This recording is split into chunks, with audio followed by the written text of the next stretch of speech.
Hello, everyone, and welcome back to. This is like going to be a Worst Screwed short. This is going to be an article about all the drama that's going on with Biden and the election. If you remember my last video, the Democrats were basically calling for him to step down, and they've realized that the only person they have is Kamala Harris that can replace him. This just come out like an hour ago. It was just updated 2 minutes ago, so it's really, really fresh. It's from the New York Times. And the headline is Live Election Updates. Biden aggressively pushes back on notion of dropping out. President Biden made clear he would not step aside from the presidential race and sought to reassure his top donors and fundraisers a day after some House members privately said he should drop out. Written by Nicholas Nahamis, Maggie Astor, and Michael D. Shear. It says Biden goes on the offensive. Here's the latest.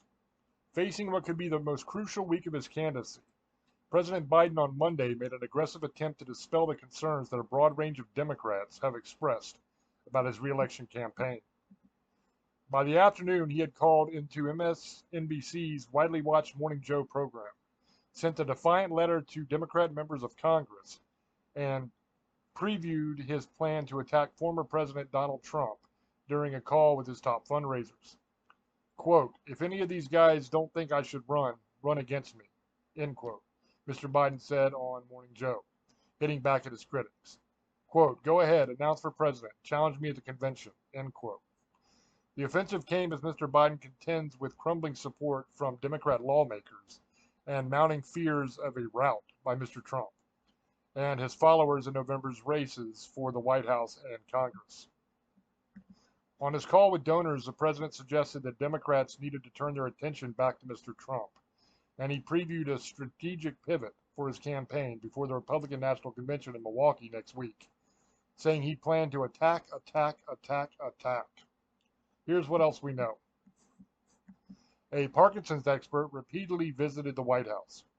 Dr. Kevin Kennard visited the White House 8 times in 8 months, from last summer through this spring, including at least once for a meeting with Mr. Biden's physician, according to official visitor logs.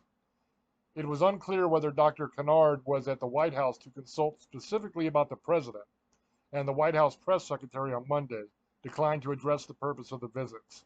The White House has said that Mr. Biden has no signs of the disease. I'm going to stop here for a second because part of this is not true. It says that the press secretary declined to address the purpose of the visits. I listened to that press conference, and it wasn't that she declined to address the purpose. She claimed that he was there to visit and consult with some military members that had come to the White House, and she refused to give their names. That's what it was. But it was a whole cockamamie BS story, and the reporters saw right through it, and they just grilled the hell out of her on it. And she just kept going back to that nonsense. But it's complete BS what she's saying, but it's not that she refused to address it at all. She just lied about it, which there was multiple lies in that press conference. First they said he never got examined. Then they said that he did get examined. Then they said that he did not get tested for COVID. But then his own campaign said the night of the debate that he did get tested for COVID. So there was a bunch of lies going on in that press conference anyway. The NATO summit. Many Democrats are demanding a ramped up campaign for Mr. Biden to prove his viability. But he will be busy this week hosting the 75th NATO summit in Washington. The long planned 3 day meeting, beginning Tuesday, arrives at an inopportune moment for Mr. Biden. Aides have promised an aggressive campaign schedule the week of July 15th.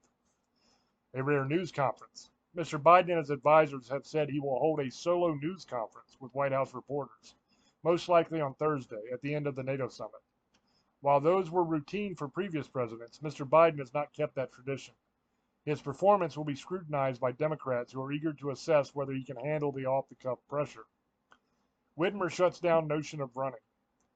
Governor Gretchen Whitmer of Michigan, whose name has been raised as a possible contender for the Democratic nomination if Mr. Biden were to end his campaign, said she wouldn't run even if he did drop out, according to the Associated Press.